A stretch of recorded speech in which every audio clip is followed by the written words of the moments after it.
मैले केही यो अहिले यस सन्दर्भमा हामीले वर्णको कुरोहरू गऱ्यौँ, लिपिका कुराहरू गऱ्यौँ, भनौँ न हामीले लिपि निर्माणको सन्दर्भको कुराहरू गऱ्यौँ। यो लिपि निर्माण पनि नभनौँ, हामीले के शब्द प्रयोग गऱ्यौँ यसलाई, साझा लिपि बनाउने सन्दर्भको कुराहरू गऱ्यौँ भनौँ न, विशेष गरेर हैन, साझा लिपि बनाउने सन्दर्भको कुराहरू गऱ्यौँ। त्यो साझा लिपि बनाउने पूर्वाधारका कुराहरू गर्दाखेरि हामीले चलिरहेका लिपिहरूको कुराहरू गऱ्यौँ। विशेष गरेर यहाँ चर्चा भएको चाहिँ अहिले जब हामीलाई पाठ्यपुस्तक आवश्यक भयो, साहित्य लेखनहरू सुरुवात भयो, पाठ्यपुस्तक र साहित्य लेखनहरू गर्दाखेरि मान्छेले त्यहाँ पहिचान खोज्यो।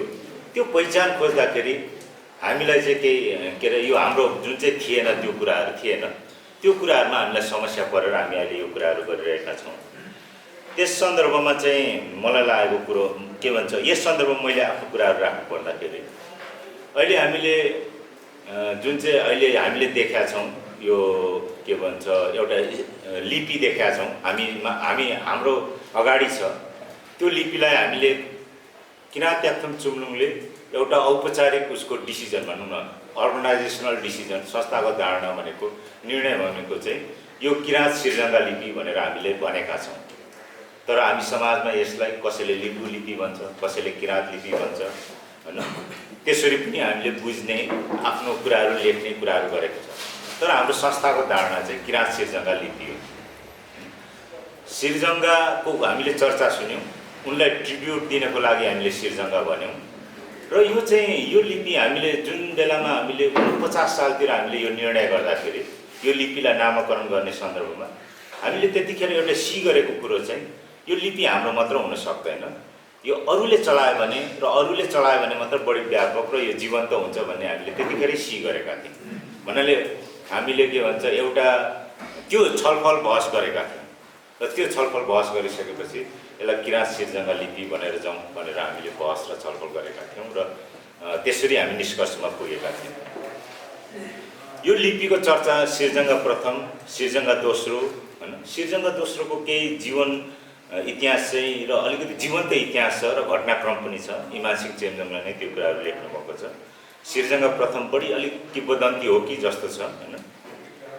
यो चाहिँ हडसन पाण्डुलिपिमा बढी लिपिबद्ध भएर अभिलिखित भएर आयो हैन। यो अझ औपचारिक डकुमेन्ट, अझ आधिकारिक डकुमेन्टको रूपमा 1988 सालदेखि फाल्गुनन्द लिङ्गदेन हैन, जो अहिले राष्ट्रिय विभूतिको रूपमा पनि हुनुहुन्छ एउटा, उहाँले चाहिँ यो आफ्नो त्यो लिट्रेचरहरू अगाडि के भन्छ डेभलप गर्दाखेरि भाषा र लिपि चाहिँ यो प्रयोग गर्नुभयो। यसलाई त्यतिखेर चाहिँ भनौँ न डकुमेन्टेसन गर्नुभयो। त्यो उहाँको भयङ्करै यो यस क्षणमा चाहिँ उहाँको यो योगदानको हामी चर्चा गर्ने गर्छौँ।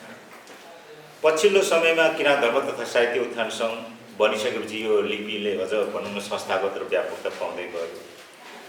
लिम्बू भाषा साहित्यको पुस्तकहरूमा अधिकतम यो प्रयोग भयो हैन। र त्योभन्दा अगाडि नै अब हुन त इमानसिंह चेम्जोङले यो लिम्बू, नेपाली लिम्बू अङ्ग्रेजी शब्दकोश जुन प्रज्ञा प्रतिष्ठानबाट निर्माण भयो, त्यतिखेर अब यो लिपिको प्रयोग भयो र अनि त्यसपछि आएर यो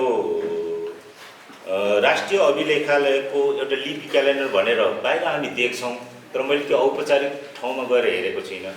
त्यहाँ किराँत लिपि भनेर पनि त्यसलाई सूचीबद्ध एउटा लिस्टिङ गरेकोहरू हामी पाउँछौँ।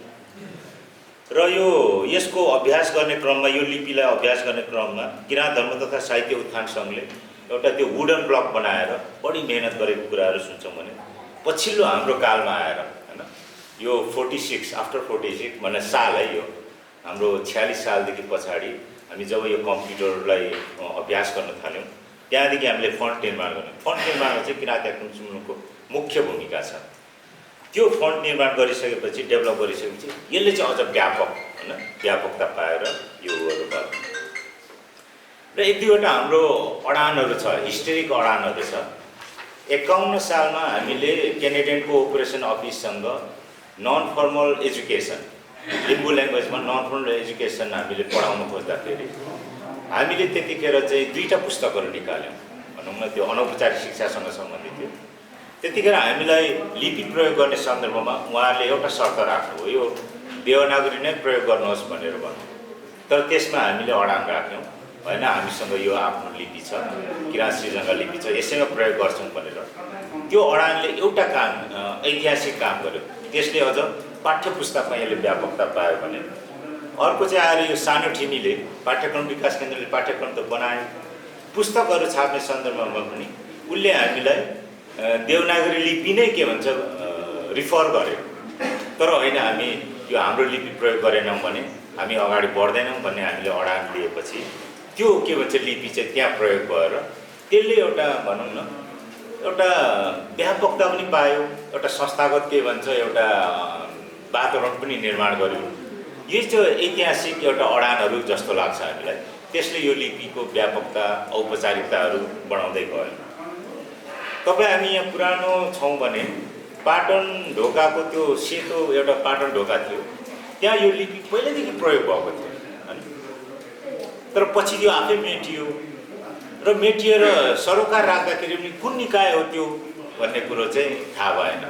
त्यहाँ एउटा थियो के भन्छ कुसम तङ्बे नोनिङवारो भन्ने थियो। हामीले पढ्दाखेरि त्यो चाहिँ के अरे पाटन ढोकाकै हरेक पेन्टिङमा त्यो फेरि लेखिएर आउने क्या, पेन्टिङ भएपछि नहट्ने लेखिएर आउने। तर पछिल्लो समयमा नेपाल भाषाले अब त्यो कोले अपरेट गर्दै हुनुहुन्छ त्यो थाहा पाइएको छैन। हामीले सोधखोज पनि गऱ्यौँ तर पछिल्लो समयमा चाहिँ डिलिट भयो। एउटा भनौँ एउटा जीवन्त ठाउँमा देखिएको छैन। अर्को चाहिँ आएर यो के भन्छ क्रिस्चियनहरूको यो लिट्रेचर छ नि, क्रिस्चियनहरूको लिट्रेचरमा पनि यो स्क्रिप्ट प्रयोग भएर आयो। त्यो त्यो त्यो त्यो डेमो गर्ने बेलामा हामीलाई पनि निम्तो गराएको थियो, तर हामी अलिक विवादित हुन्छ भनेर हामी गएनौँ। तर एज अ भाषाको र के भन्छ भाषा साहित्यको हिसाबले हाम्रो बैरागी काइँलाई जानुभयो र त्यसलाई अनावरण गर्नुभएको छ। भन्नाले यो लिपिको प्रयोग र व्यापकता एट्र्याक्सन होइन यसरी चाहिँ अगाडि बढेको थियो भनेर मैले यसो एउटा सन्दर्भ यहाँलाई सेयरिङ गरेको मात्र हो। अर्को चाहिँ आएर यो लिपिको सन्दर्भमा बहसहरू हुँदाखेरि के कुराहरू हुन्थ्यो भने डाक्टर अर्क गुरुङ हामी भयङ्करै चर्चित व्यक्तित्व हुनुहुन्छ।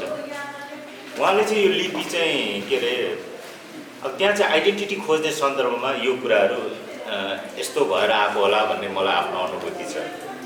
डाक्टर अर्क गुरुङले चाहिँ लिपिको बारेमा के अरे चिन्ता नगर्नु, तिमीहरूले के भन्छ तपाईँले रोमन नै प्रयोग गर्नुहोस्, जसको छैन रोमन प्रयोग गर्नुहोस् भनेर भनेको थियो। तर उहाँले भनेको त्यो सन्दर्भ मैले सम्झिँदाखेरि अहिले तमिल छोरीले आफ्नै लिपि विकास गरेर त्यो अभ्यास गरिरहेको छ। भन्नाले त्यहाँ आइडेन्टिटी खोज्दाखेरि आफ्नोपन खोज्दाखेरि त्यसरी त्यो लिपिहरू निर्माण भएको अवस्था छ। जबकि एउटा राम्रो विज्ञ व्यक्तिले हामीलाई त्यसरी सुझाव दिनुभएको थियो। अर्को चाहिँ आएर सिक्किमको दुईटा विद्यार्थीहरूको अनुभव सेयरिङ मैले यहाँ तपाईँलाई के राख्नु पर्दाखेरि उहाँले लिपि सररै पढ्नुभयो, तर त्यो पढ्दाखेरि अब त्यो भाषा उच्चारण पनि गर्नुभयो, तर मैले केही बुझेको छुइनँ भन्ने एउटा अनुभूति पनि सुनाउनु भएको थियो। मैले त्यो पनि एउटा यसो यहाँको सेयरिङको रूपमा भन्नाले भाषा प्रमुख कुरो हो। अब हुन त विद्वानहरूले पनि भन्ने गर्छन् भाषा प्रमुख कुरो हो, लिपि चाहिँ के अरे एउटा साधन मात्र हो भन्ने कुराहरू पनि गर्छन्। तर पछिल्लो समयमा हामीले अघि हाम्रो विभिन्न अनुभवहरू सुन्यौँ नि, मान्छेले आफ्नो आइडेन्टिटी खोज्दाखेरि यो हाम्रो आवश्यकताहरू अगाडि देखा परेको छ, जसलाई हामीले सम्बोधन गर्नको लागि यहाँ प्रयास गरिरहेका छौँ। अनि अर्को चाहिँ पछिल्लो समयमा आएको विज्ञहरू बन्ने, यसमा भाषा के अरे यो लिपिको सन्दर्भमा विज्ञहरू बन्ने, तर भाषीहरू घट्ने, भाषीहरू झन् झन् कमजोर हुने स्थितिहरू पनि देखा पर्दै आइरहेको छ भन्ने कुराहरू पनि छ। मैले अब यति भनिसकेपछि यो यति भनेपछि अब हामीले अहिले यहाँ चर्चा गऱ्यौँ, हामीले हाम्रो पाठ्यपुस्तक साहित्य हामी जुन भाषालाई हामीले पाठ्यपुस्तक साहित्यमा उतार्दैछौँ त्यो उतार्दाखेरि देवनागरी, सिर्जङ्गा, कृपा सल्यान जुन चाहिँ हामीले के अरे लिपिहरू चाहिँ प्रयोग गरिरहेका छौँ भन्ने आयो। भर्खरै सुनवार सेवा समाजको अर्को त्यो यो चाहिँ थाहा नभएर उल्लेख भएन या के भएको भने त्यो पनि एउटा फाल्टो एउटा आएको रहेछ होइन। अब यसले हामी सबैको पर्याप्तता देखाएन भन्ने कुराहरू आयो। तर अब यसलाई चाहिँ हामीले अब विज्ञहरू मिलेर यो जति पनि विद्यमान लिपिले जति बोक्छ त्यसले के अरे प्रयोग गरेर बोकेर जाने त्यसमा के अरे अपुग कुरोहरू चाहिँ थपेर बनाउने भन्ने कुराहरू चाहिँ यो चाहिँ नितान्त भाषासँग सम्बन्धित विज्ञहरूसँग सम्बन्धित हैन कुराहरू भयो। त्यही कारणले यसलाई चाहिँ विज्ञहरूको चरणमा छलफल बहस गर्नको लागि अब हामी अगाडि बढ्नुपर्छ भन्ने मलाई आजको अनुभूति भयो। जस्तै यसमा लिम्बू समाजमा के अरे वक्ताहरू, साहित्यकारहरू जो यो के अरे लेखक उसमा छ, अभ्यासमा छ, ती साथीहरूसँग विशेष गरेर पुस्ता छ, विज्ञको पुस्ताहरू छ, भैराई काइलाको पुस्ता होला, याङ लाउतीको पुस्ता होला, अहिले पछिल्लो चरणमा हाम्रो अमर तुम्याङहरू र यङ पुस्ताहरू आएको छ। यो जो प्रयोग गरिरहेको छ, लेख्य गरिरहेको छ, उनीहरूसँग पनि अब कन्सल्टेसन सुरु गरेर यो अभियानमा चाहिँ हामी अगाडि बढ्नुपर्ने भन्ने चाहिँ आजको यो कार्यशालाले अनुभूति गरेको छ र अब हामी त्यसरी अगाडि बढ्नुपर्छ होला भन्ने लागेको छ। यो साझा लिपि अब निर्माण नै भनौँ हैन, त्यसको अभ्यास गर्ने, परीक्षण गर्ने, परिष्कृत गर्ने एउटा हाम्रो नयाँ हामी चरणमा प्रवेश गरेको, नयाँ चरणमा अभ्यास के नयाँ चरणको लागि हामी काम गर्ने एउटा यो के अरे यो भनौँ न समयले हामीलाई के अरे त्यहाँ पुर्याएको कुरो चाहिँ यहाँ आयो। अर्को चाहिँ आएर यो जुन चाहिँ अब यसको जस्तै यो उहाँले अघि भन्नुहुँदाखेरि 15 मिनट सिधै छ यहाँको साझा बनाउन सकिन्छ भन्ने कुराहरू आयो हैन, तर यसभित्र जटिलताहरू पनि छन् भन्ने कुराहरू आयो। यो जटिलताहरू कसरी हामी सल्भ गर्दै जाने भन्ने कुराहरू केही सामाजिक के अरे एक्सेप्टेन्सका कुराहरूमा हामीले अभ्यास गर्नुपर्ने होला, इन्डोर्समेन्टको कुराहरूमा के अरे कुरा गर्नुपर्ने होला, अनि त्यसपछि आएर के अरे भनौँ न अनि त्यसपछि यो विज्ञहरूले सुझाव गर्ने कुराहरूमा हामीले अभ्यास गर्नुपर्ने भयो जस्तो लाग्छ। इन्डोर्समेन्ट एक्सेप्टेन्समा हामी जस्तो संस्थाको महत्त्वपूर्ण भूमिका हुने भयो भने यो अब सजेस्ट गर्ने, रिकमेन्ड गर्ने, बनाउने कुराहरूमा चाहिँ विज्ञहरूको कुरोहरू महत्त्वपूर्ण हुने भयो र यस सन्दर्भमा चाहिँ विज्ञहरूसँग अब काम गर्नुपर्ने र त्यो कुराहरू गर्नुपर्ने कुराहरू भयो। अब यहाँ यसमा जटिलताहरूको बिचमा एउटा अहिले हामी पछिल्लो समयमा अघि मैले हामीलाई समीक्षा गरिरहेको छ भन्ने नि हाम्रो डाक्टर रामचा सरले भन्नुभयो जस्तै यो अहिले यो चाहिँ के को परिणाम हो भन्ने मलाई लाग्दछ भने मौलिकता भर्सेस साझाको कन्फ्लिक्ट हो यो भन्ने मलाई लागेको छ। हामी मौलिकता पनि खोजिरहेछौँ तर हाम्रो आवश्यकताहरू चाहिँ साझाले मात्र सम्बोधन गर्न खोजिरहेको छ। हुन त मेरो यो विचार कम्प्लिट नहुन सक्छ, तर आजको यो छलफलको डिस्कसनले मलाई त्यतातिर अलिअलि इङ्गित गर्यो जस्तो लाग्छ। साझामा अब केही कम्प्रोमाइजका कुराहरू, केही कुराहरू हुन्छ हैन, मौलिकता भयङ्करै फेरि फन्डामेन्टलिस्ट हुन्छ हैन। त्यही कारणले गर्दा हामी यो कन्फ्लिक्टमा अहिले गुज्रिरहेको छ समाज। लिम्बू याक्थुङ बिचको के अरे कन्फ्लिक्ट, किराँत युमाको कन्फ्लिक्ट हैन, लिम्बू समाजले भएको कन्फ्लिक्टको कुरा गरेको मैले।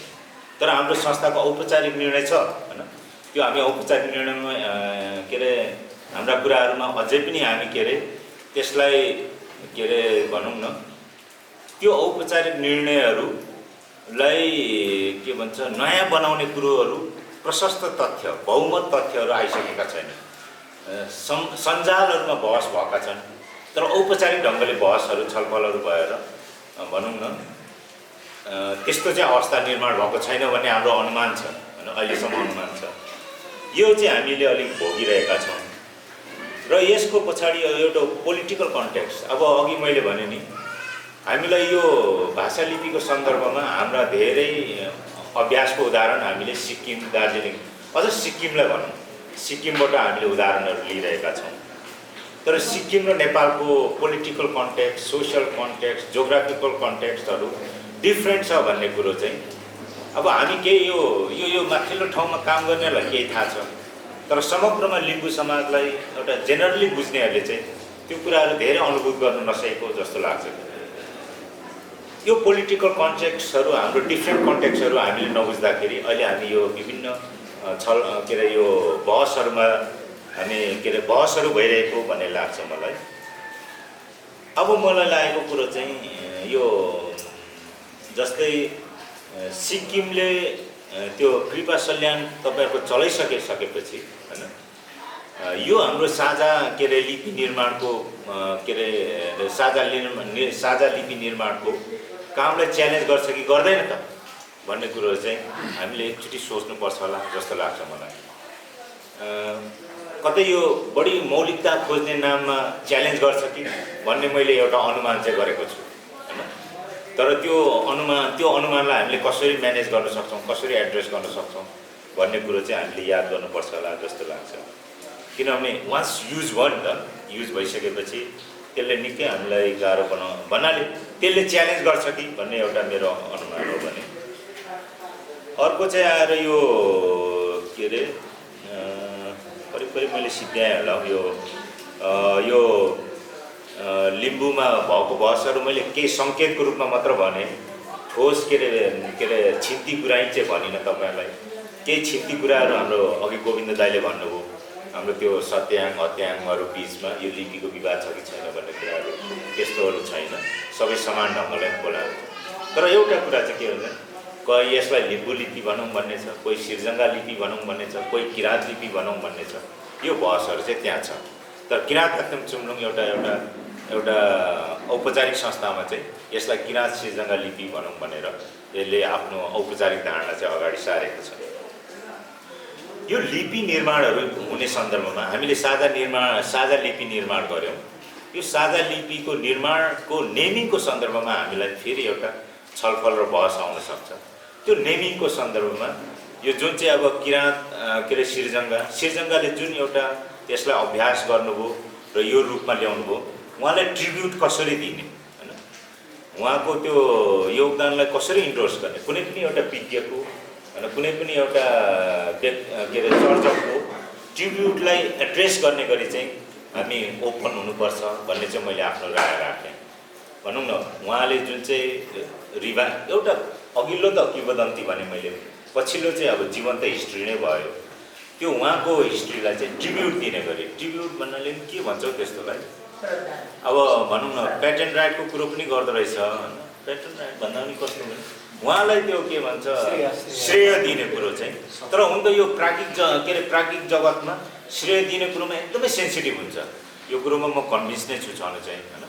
तर हामी कतै मौलिकताको नाममा, साझाको नाममा होइन, यसले चाहिँ लिम्बू मात्र रिफ्लेक्सन ल्यायो भन्ने नाममा होइन, यसले के अरे राईलाई मात्र रिफ्लेक्सन दियो अथवा याखा र सुनवारलाई मात्र रिफ्लेक्सन दियो भन्ने नाममा कतै यस्ता यो के भन्छ उनीहरूको योगदानलाई ट्रिब्युट नदिने कुराहरूमा हामी होइन चुट्छौँ कि भन्ने कुरो चाहिँ हामी सचेत हुनुपर्छ भन्ने चाहिँ मलाई लागेको छ।